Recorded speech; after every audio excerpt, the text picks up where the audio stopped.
I'm Mick, and this is Sally. In our videos, we hope to showcase what Australia has to offer. You can follow us on our adventures via the following social media platforms. If you like the video, please subscribe to our YouTube channel.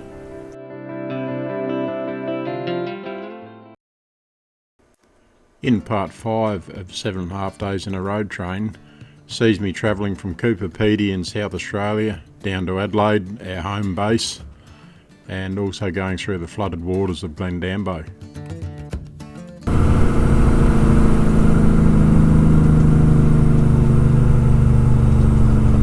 At the present time, with the water like it is at Glendambo, they're closing the Stuart Highway each night during the dark hours before reopening it the following morning.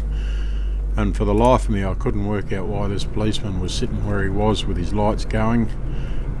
Because he's got his lights going on a main thoroughfare like this, it's a compulsory 25 kilometres an hour slow down, so he's slowing up the traffic, road trains and the likes for no reason at all.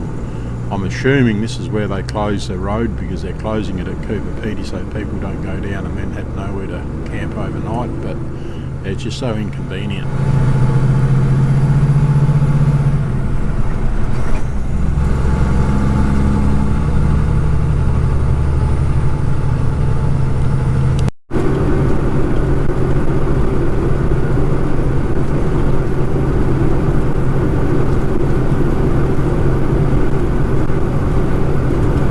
Dark clouds up in the sky, it was threatening to rain, but I was pretty confident even if I got a heavy shower that I was close enough now that there'd be no additional flooding to cause the road to be closed before I got through to Glendambo.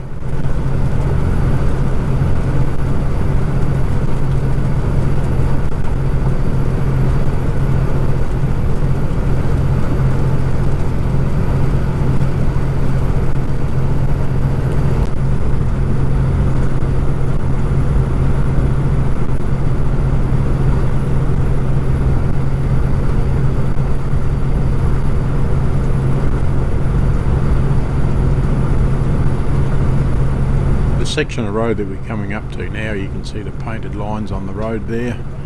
It's an emergency landing strip for the Royal Flying Doctor Service within Australia, and should there need to be a medical retrieval of any kind and they want to fly their aeroplane out, this is where they'll land it. It's got nice wide clean shoulders on the side of the road, plenty wide enough for a road train to pull up and camp at night. I'm not sure whether they'd even attempt to land an aircraft at night on here, but there'd be a big scatter if they wanted to.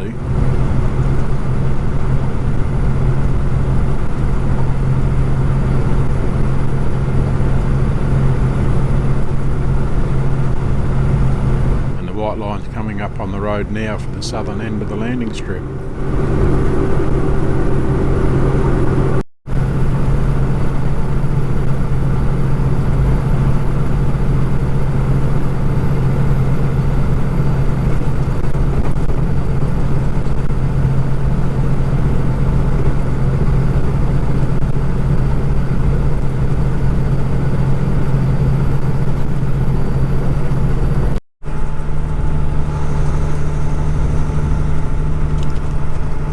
I'm now approaching the flooded area at Glendambo, and you can see the trailer there with the lights on it on the left hand side of the road. If you look on the horizon there, you'll see the colour of the water. That's the flooded area within the grounds just this side of Glendambo.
escorts as I was going through the water. Just go nice and slow, stick in the middle of the road and keep my eyes open for the white line and follow the white line down the road.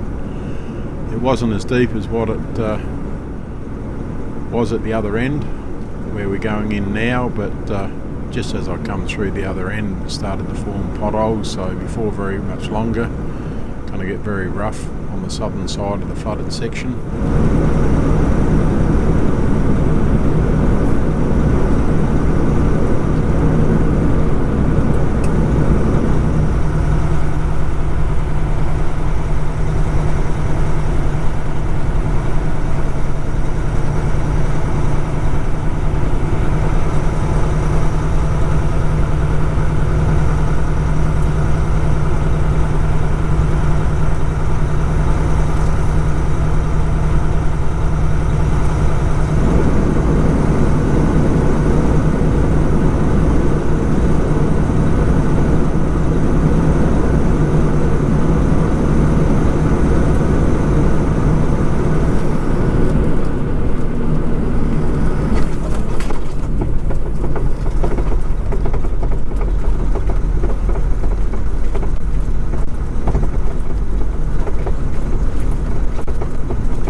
Couldn't really understand the roadblock that they've got here. The road that swings around to the left, that's the one that I actually take, and that goes into Glendambo, but they've got vehicles for the roadblock in the middle of the road, or I would have thought they'd have the vehicles off the road and set up a normal roadblock system that stopped people going down the road that was removable, red cones or something like that.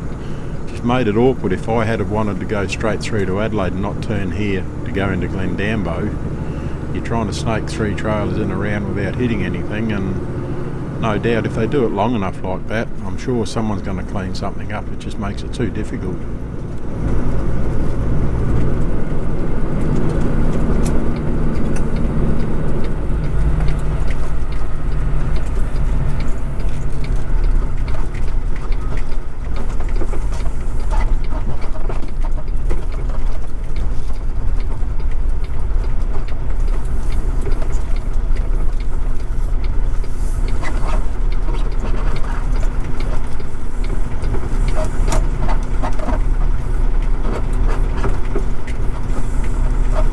Flooded area here at Glendambo, well, that was the reason that created the whole detour system that we went in through New South Wales and Queensland in the first place. So I had to park up at Glendambo and put the drone up in the air and have a bird's eye view of all the flooded area, and just really sit back and take in the expanse of water that was covering the road.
Glendambo, I went into the servo, bought a couple of items, and as I was going through the door to go inside the service station, a gentleman said to me, he said, "Oh, hello there," he said, "I follow your videos on YouTube. And mate, I must apologise to you, I didn't want to be rude, but my mind was totally elsewhere. I was thinking of the water that I just filmed with the drone, and please excuse me, I didn't want to be rude, and it certainly wasn't my intention to be rude, so I do apologise."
Now at the Pimba jump ups, there's 2 jump ups here, and it is a real pity that any sort of photography gear is very hard to capture the steepness of this one, but truck coming up there now, or a road train, he's very slow coming up the second jump up. That's the biggest one of the 2, and here he comes here, but very steep climb for road trains when you're northbound.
Augusta, South Australia, and I'll do a right hand turn very shortly, and that'll take me down to our hookup yard where I'll drop the third trailer, or one of my trailers, and a dolly, and then I'll go back to Adelaide from there as 2 trailers.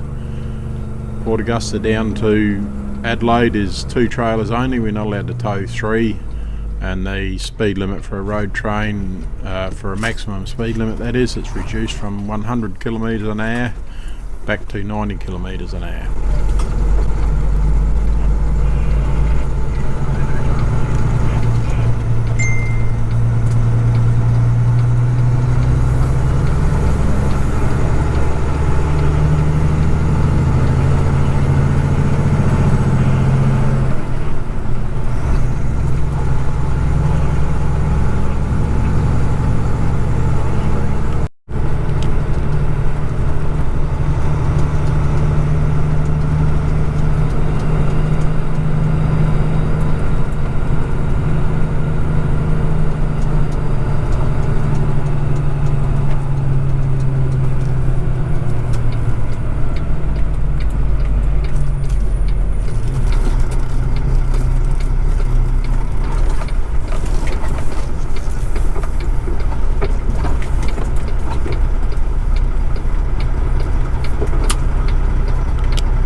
Leaving my lead trailer here in the hookup yard, so I'll come up in between the trailers here now and park the 2 rear trailers there so they're out of the way, and disconnect the front trailer and dolly, put the dolly on the fence, park up the front trailer somewhere where it's out of the way so it doesn't cause any blockages for triple road trains coming into the yard, and then I'll hook back onto my 2 trailers that I'm leaving here now and make my way back to Adelaide.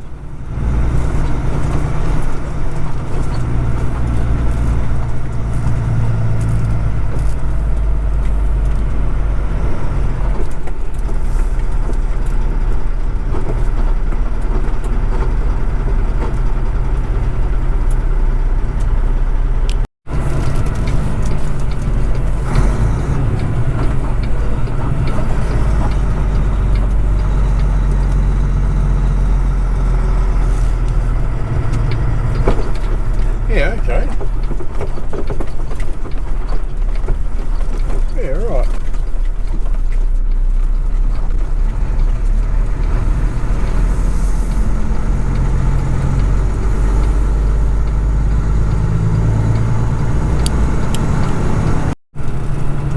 They're currently duplicating the bridge that goes over Spencer Gulf here in Port Augusta, so massive roadworks going on at the moment.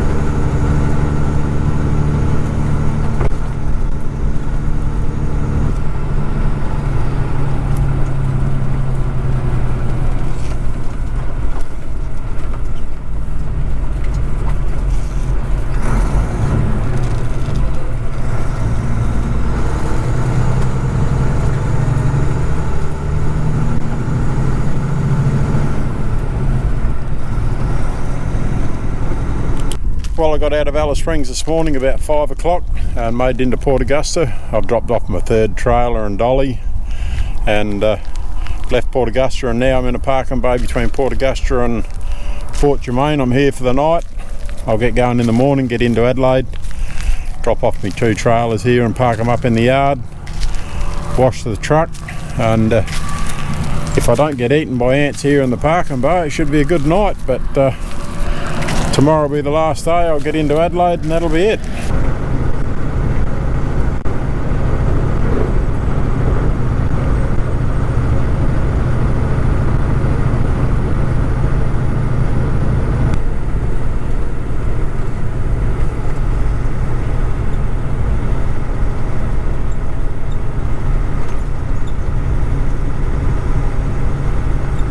Now getting very close to Port Wakefield in South Australia, and they're doing some roadworks here. They've put this overpass over the road. It's only just recently been opened around Christmas time, and this is all to do with an intersection that's notorious for accidents. It's actually developed the name called Crash Corner, so it now eliminates any crashes on this corner because they've taken the corner right out of the system and replaced it with the overpass.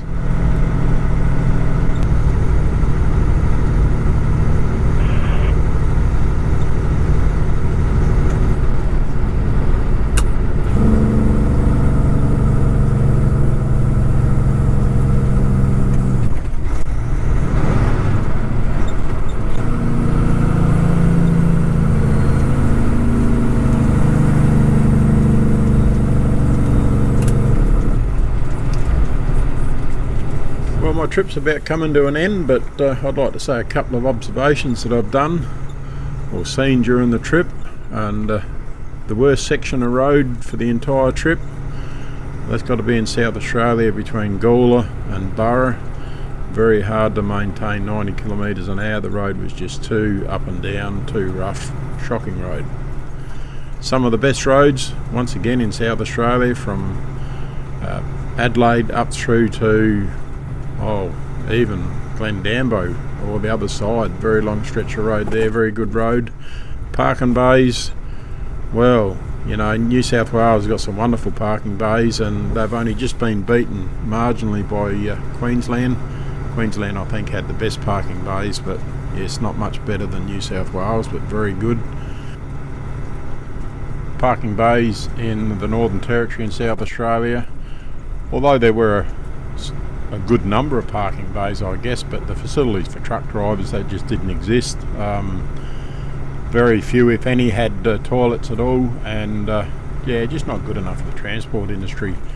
Queensland and New South Wales, they were very good. They had toilets in most of their parking bays.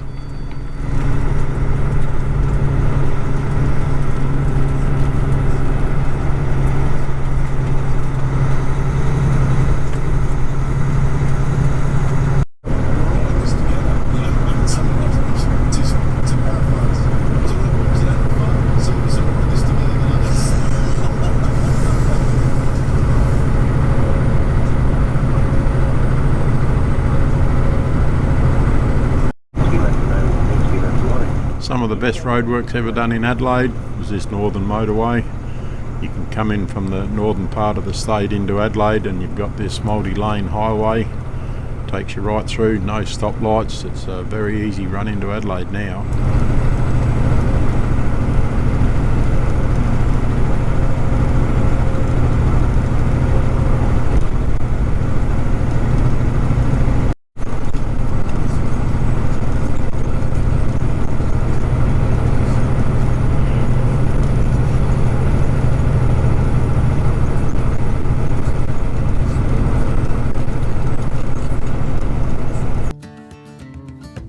Those of you that like statistics, the total length of time that was taken to do this trip was obviously 7.5 days, and the total distance for it was 7,304 kilometres. Now, a normal trip from Adelaide to Darwin and then return back through the middle on the average trip, it's just over 6,000 kilometres. So in essence, by going out through New South Wales and Queensland and coming back into Northern Territory and continuing up to Darwin, has put a total detour length of 1,298 kilometres onto the total trip. Now, I hope you've enjoyed the videos as much as I've enjoyed putting them together. And who knows, maybe somewhere in the future there might be another trip something similar.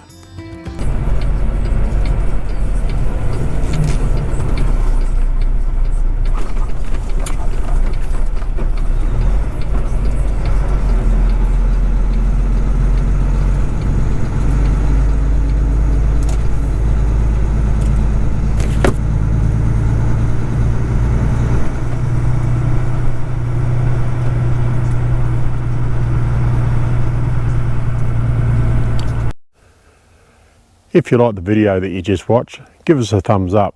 And if you want to see more of our videos, hit the subscribe button. And once you've done that, tap on the bell and change the notification to all. That way every time we do uploads to our YouTube channel, you'll be notified.